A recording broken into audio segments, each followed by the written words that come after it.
आध्यात्मिक और पौराणिक विषय भिडियो देखा आपण मैंने आध्यात्मिक शक्ति चैनल को लाइक और सब्सक्राइब करंतु।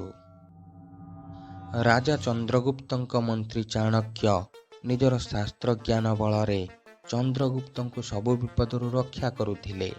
चाणक्य विचक्षण बुद्धि बल राजा चंद्रगुप्त भारतवर्ष भितर एक श्रेष्ठ राजा रूप परिगणित होइथिले।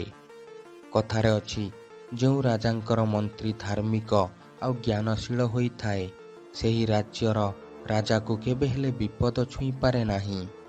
चाणक्य राजनीति ज्ञान अर्थशास्त्र उपरे पुस्तक मान रचना करिथिले। मनुष्य समाजर मंगल पाई एवं जेकोसी परिस्थिति रक्षा पाइबा पाई चाणक्य मनुष्य समाज को केतेक नीति शिक्षा प्रदान करिथिले। ताहा ही चाणक्य नीति अटे। कौनसी काम अधिका करबा विष सदृश होइथाए। चाणक्य एही विषय रे एक नीति शिक्षा देई मानव समाज को कहिछंती। अति रूपेण वैशिता अति गर्वेण रावणः अति दानात् बलिर्बद्धो अति सर्वत्र वर्जयेत। एहार अर्थ हेउछि माता सीता अति सुंदर होइथिबारु से रावण द्वारा हरण हेले। तेणु अधिक सुंदरता हेबा नारी पाई विपद अटे।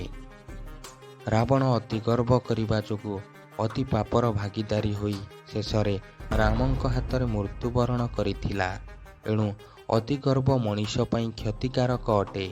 अति दान करिबा फलरे राजा बलिंकु प्रभु वामन पाताल को चापी देइथिले एवं बलिंक ठारु से अधिकार करिथिबा समस्त ब्रह्मांडंकु तांको ठारु दान आकार रे छड़ाई आनिथिले।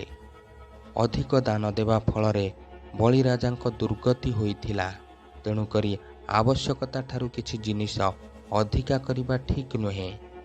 सबु कार्यर निर्दिष्ट सीमा भितरे काम करिबा उचित, नहेले माता सीता रावण एवं राजा बलि परी दुर्दशा भोगिबाकु पड़िबो।